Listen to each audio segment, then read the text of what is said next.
तो ये भैया जी वो लिखा है पतरकी के रंग मत लगावा न तो ही पतरकी ठंडा में अंडा पार दी। तो का हाल बा भाई लोग। तो भाई लोग आज वीडियो के सबसे पहले शुरू से लास्ट तक ले देखिए लोग, काहे कि आज के वीडियो में कुछ खास मेहमान आयल बा। अच्छा, मौगा स्टार प्रमोद प्रेमी जी। तो भाई लोग बिना कोनो देर के लेनू शुरू कर लो आज के वीडियो। तो ये भैया जी वो लिखा है पतरकी के रंग मत लगावा न तो ही पतरकी ठंडा में अंडा पार दी।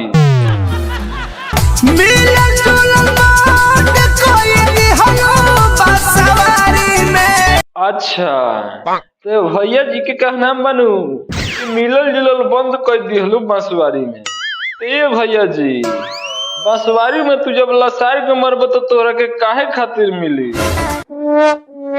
तुम्हारे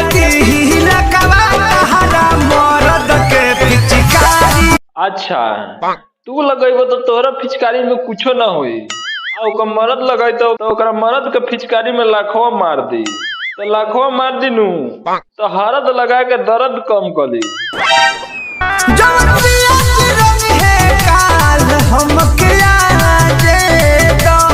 तो जवन पियाज रंग है काल हमके आजे द। तो ए प्रमोद भैया जब तू आजे ले लेबे तो एक पिया दिया बुता के झोंक मरी है का। पिया धरेला तो जिया डरेला, यार धरेला तो प्यार करेला।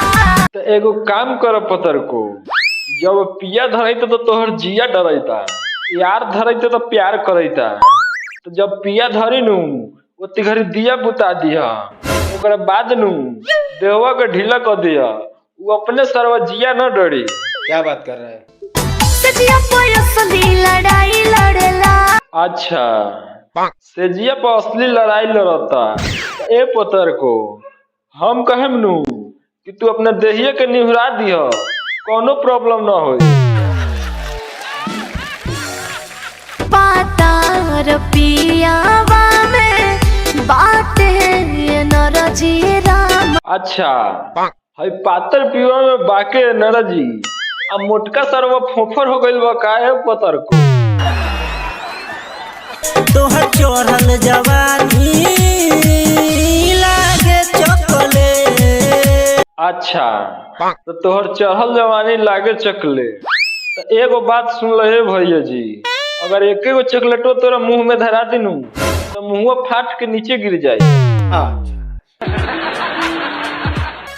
जरूरी घरवा सोई आए के हो, दिनवा पूज गइल बा बियाए के।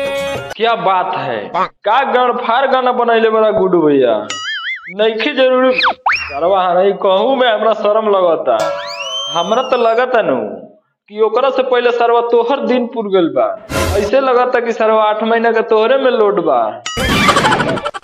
ले ले आइम किन के भर मुठा धरे वाला। अच्छा तो ले ले आइम किन के भर मुठा धरे वाला कौन चीज रे चनगा तोरा न बुझाई था, तू तो सबके धरे वाला रहले पैंट के भीतर, लेकिन किन के ले आवेला काहेला कहै थे। एकरा एगो से न मन भरलै का।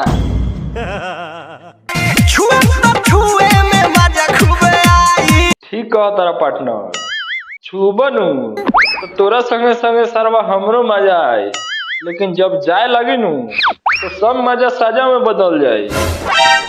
तो भाई लोग आज के वीडियो यही पे खत्म करतानी। अगर वीडियो अच्छा लगल तो चैनल के सब्सक्राइब के साथ ही बेल आइकन जरूर प्रेस कर ले, ताकि हम ऐसा ही नया नया भक्चोदी आवे सबसे पहले रघुआ लोग तक पहुँचे।